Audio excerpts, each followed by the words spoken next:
اعوذ باللہ من الشیطان الرجیم بسم اللہ الرحمن الرحیم الحمد للہ الذی لا یبلغ مدحته القائلون والصلاة والسلام علی شرف الانبیاء والمرسلین وعلى آلہ الطیبین الطاہرین اما بعد فقد قال اللہ تبارک وتعالی فی کتابہ الکریم وقولہ الحق بسم اللہ الرحمن الرحیم عبس وتولى صدق اللہ العلی العظیم۔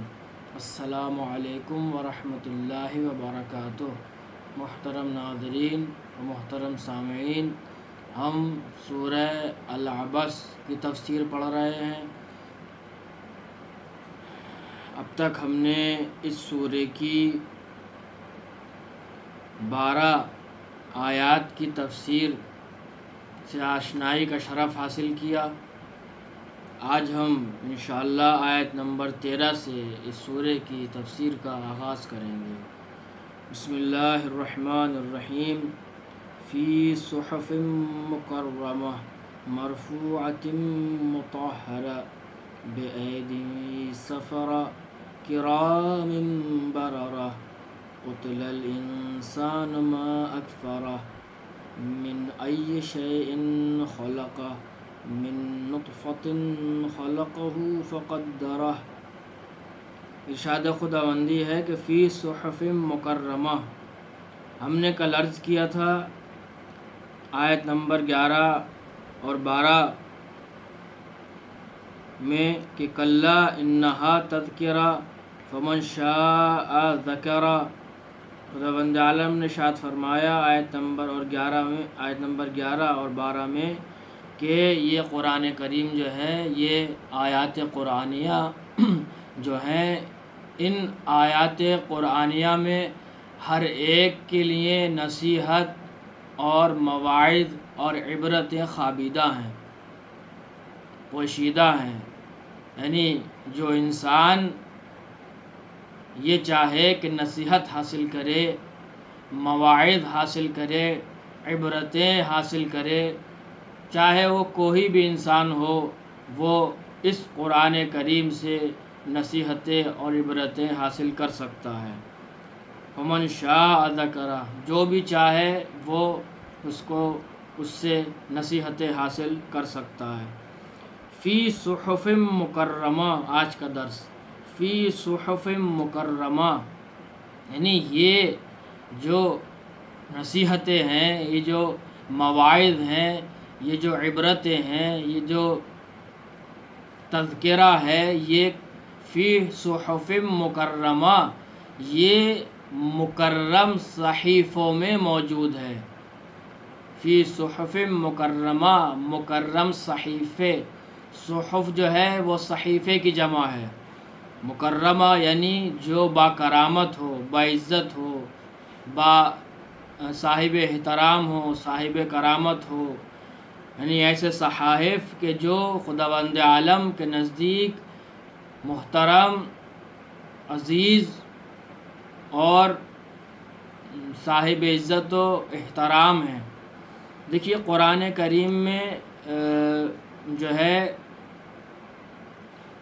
جناب موسیٰ علیہ السلام ہوں یا جناب ابراہیم علیہ السلام ہوں یا دیگر بعض انبیاء ہوں، ان کے بھی صحیفوں کو، ان پر بھی جو صحیفے نازل ہوئے ان کو بھی صحف سے تعبیر کیا گیا ہے، اور قرآن کریم کو بھی جو ہے صحف سے تعبیر کیا گیا ہے۔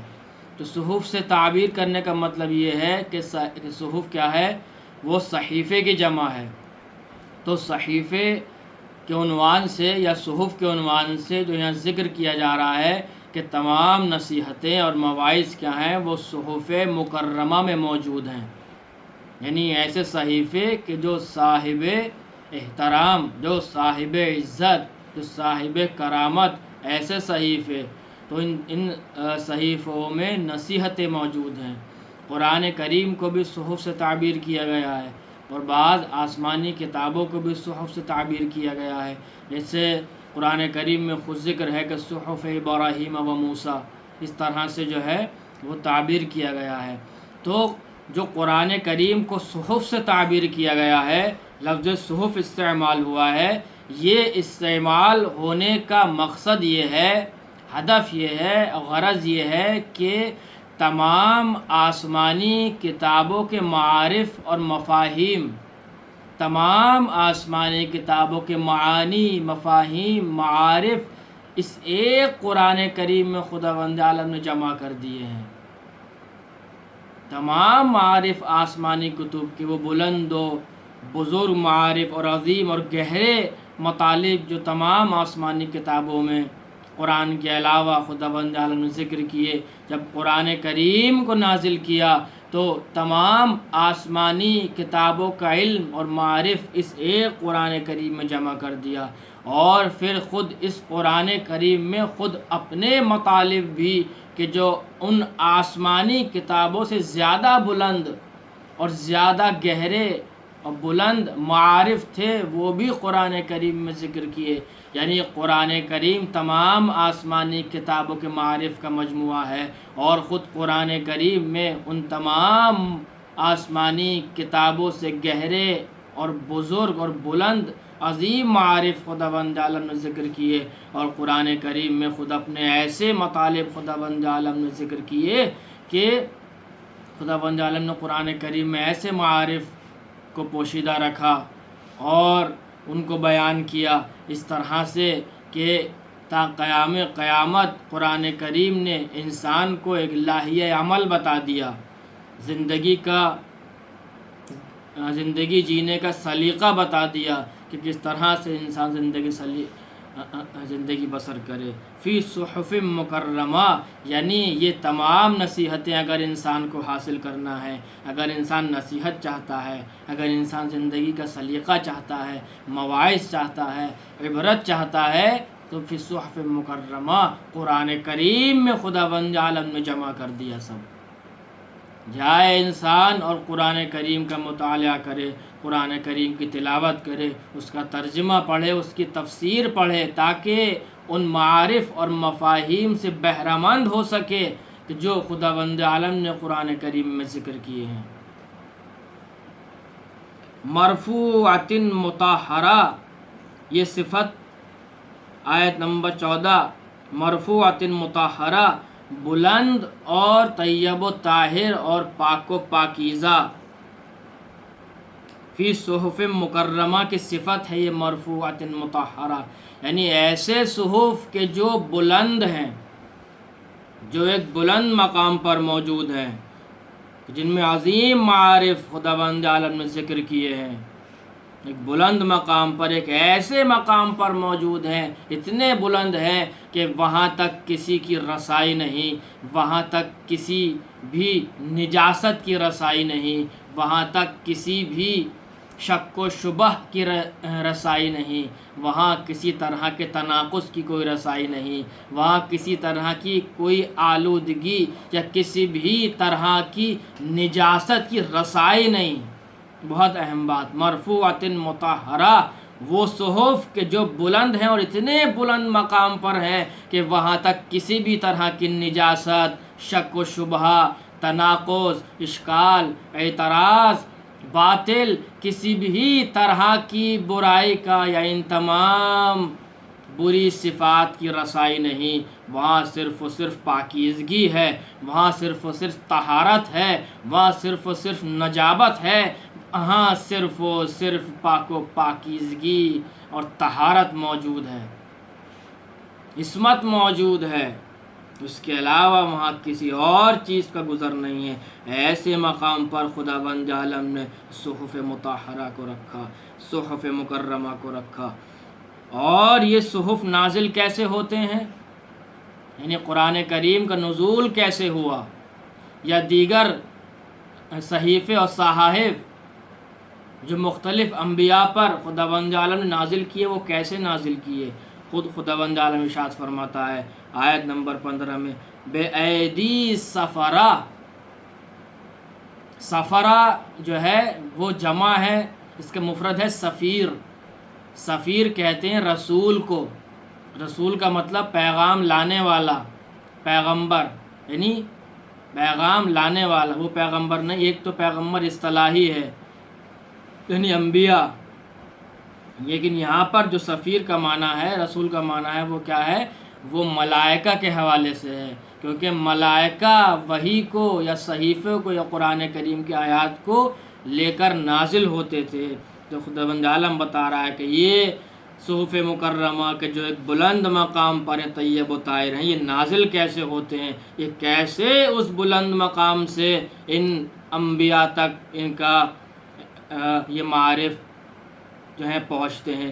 بے ایدی سفرا، سفیروں کے ہاتھ سے، یعنی ملائکہ کے ہاتھ سے، ملائکہ کے ذریعے نازل ہوتے ہیں، ملائکہ کے ذریعے نازل ہوتے ہیں. میں نے کل عرض کیا تھا یا اس سے پہلے شاید میں نے سورہ منزل نقل کیا تھا کہ جس میں یہ ذکر کیا گیا تھا. ہاں، میں نے سورہ تکویر میں آیت نمبر 21 میں ذکر کیا تھا، یعنی سورہ تکویر کی جو میں نے تفسیر بیان کی اس کی آیت نمبر 21 میں نے ذکر کیا تھا. آیت نمبر 21 یہ تھی کہ مطاعن ثم امین.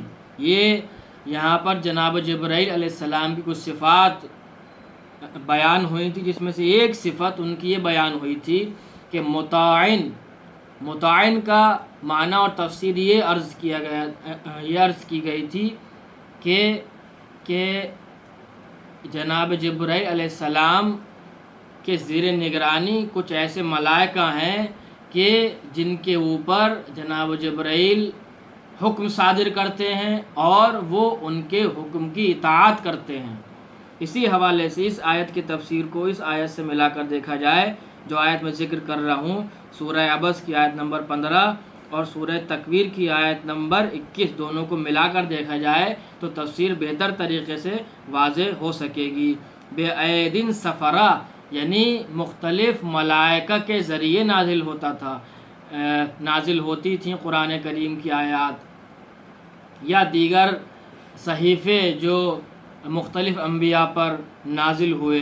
کہنے کا مقصد یہ ہے کہ جناب جبرائیل علیہ السلام کے زیر نگرانی کچھ ایسے ملائکہ ہیں کہ جو ان کے حکم کی اطاعت کرتے ہیں، اور وہ جہاں جس کام کے لیے بھیجتے ہیں وہ اس کی اطاعت کرتے ہیں. پہلے مرحلے میں جناب جبرائیل پر نازل ہوا، پھر جناب جبرائیل کو یہ اختیار ہے کہ وہ کسی ملائکہ کو، ملک کو جو ان کے زیر نگرانی ہے، وہ اس کام کو انجام دینے کے لیے بھیج سکتے ہیں. فم بیدن سفرا. پھر آیت نمبر 16 میں ذکر ہوا کرامن بررا، یعنی صفات جو ہے ذکر ہو رہی ہے کس کی؟ بے ایدن سفرا. یہ صفت جو کس کی ہے؟ یہ سفیر کی، یعنی ملائکہ کی. میں نے عرض کیا کہ سفرہ سے مراد کیا ہے؟ ملائکہ ہیں. تو یہ آیت نمبر 16 میں ایک صفت ذکر ہو رہی ہے، یہ ملائکہ کی صفت ہے کہ کرامن بررا. یہ ایسے سفیران الہی ہیں، یہ ایسے ملائکہ ہیں کہ جو اللہ کے نزدیک محترم ہیں، اللہ کے نزدیک ان کو ایک مقام حاصل ہے. حالانکہ تمام ملائکہ معصوم ہے اور ان کی عصمت جو ہے اس طرح سے ہے کہ جس کام پر ان کو معمور کر دیا گیا اسی کام پر معمور ہیں.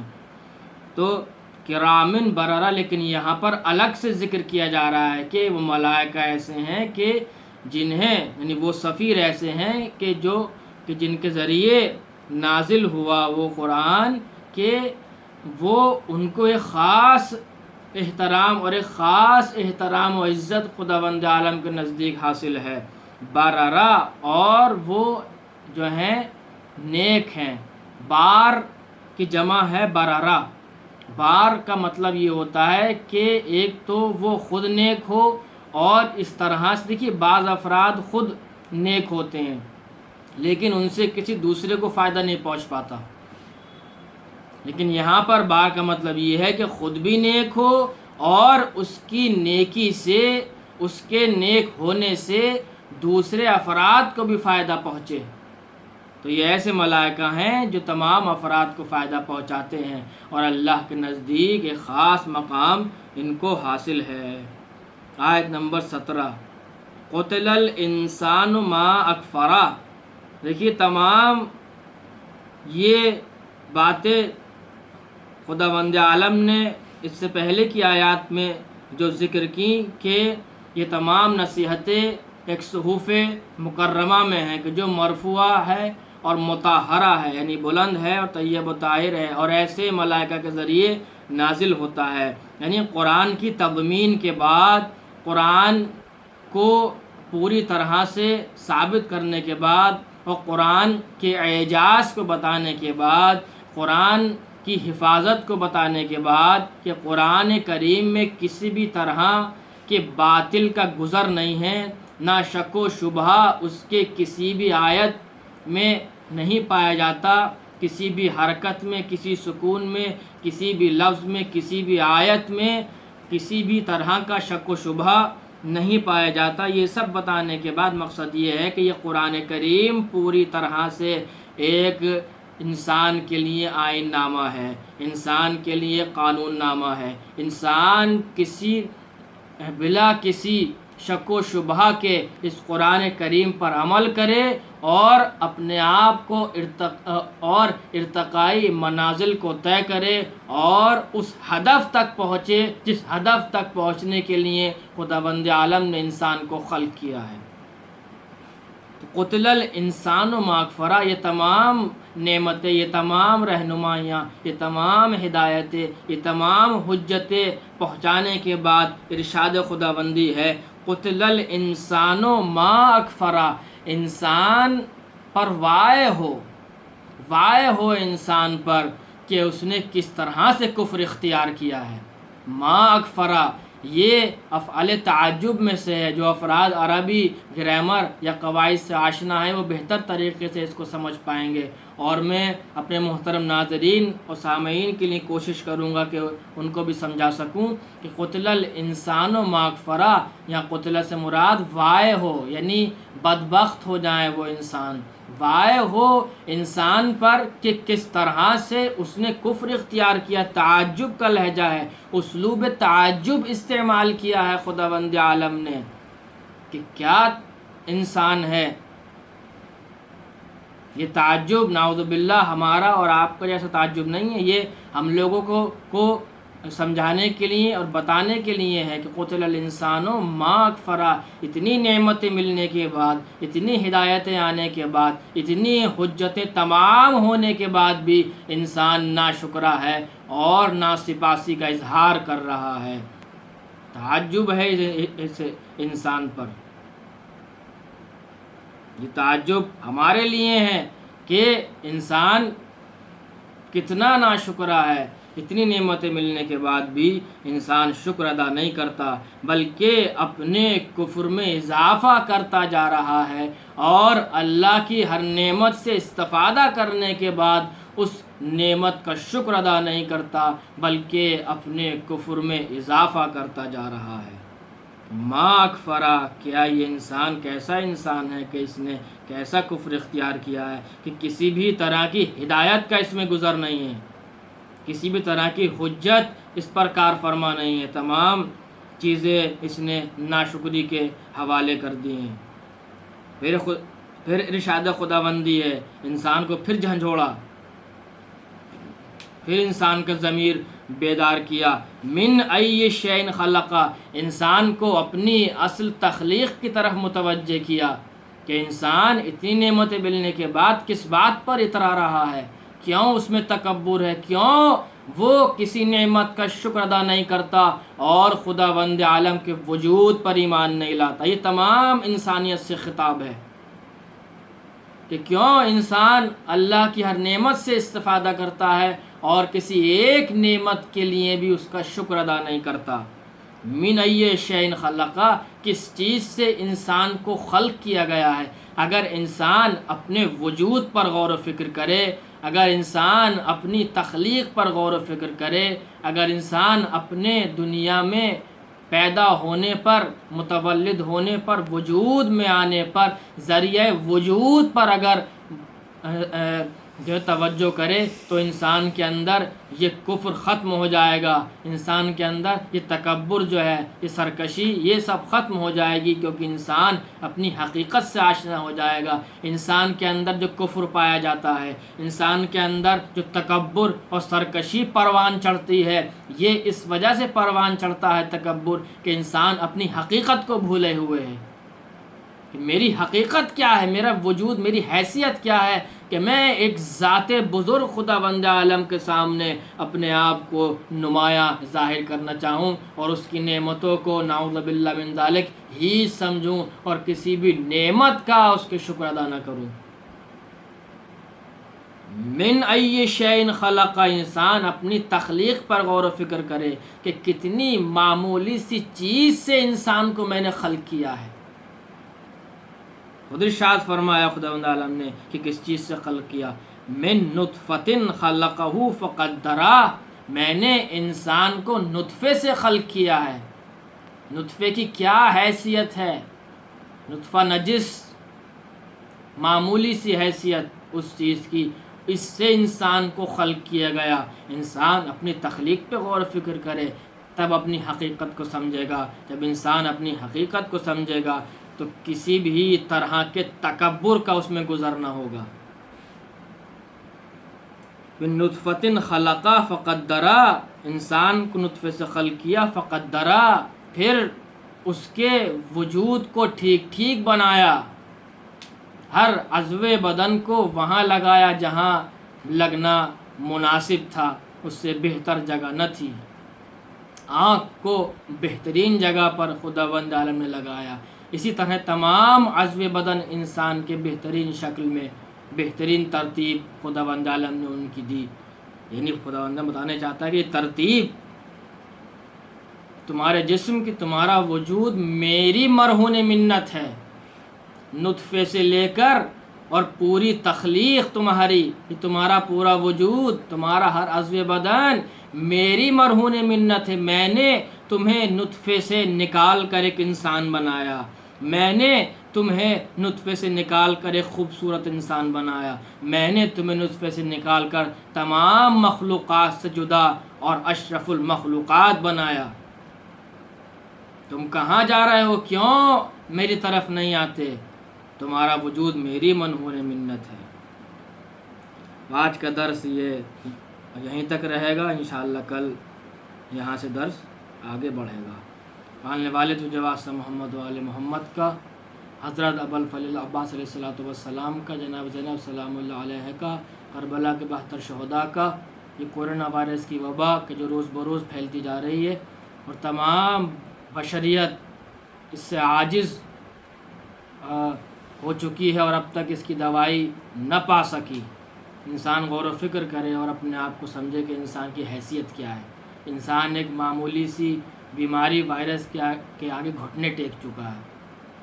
پالنے والے تو جواز تھا محمد و آل محمد کا، اس بیماری کو جلد از جلد دنیا سے دفع کر، اور جو افراد اس میں اس بیماری سے متاثر ہو چکے ہیں ان کو شفا کاملہ و عاجلہ عطا فرما، اور شیعان حیدر کرار دنیا میں جہاں جہاں بھی ہیں ان کی جان، مال، آبرو، عزت کی حفاظت فرما، اور ہمارے امام اور ہمارے زمانے کے امام کے ظہور میں تعجیل فرما۔ وآخر دعوانا الحمد للہ رب العالمین۔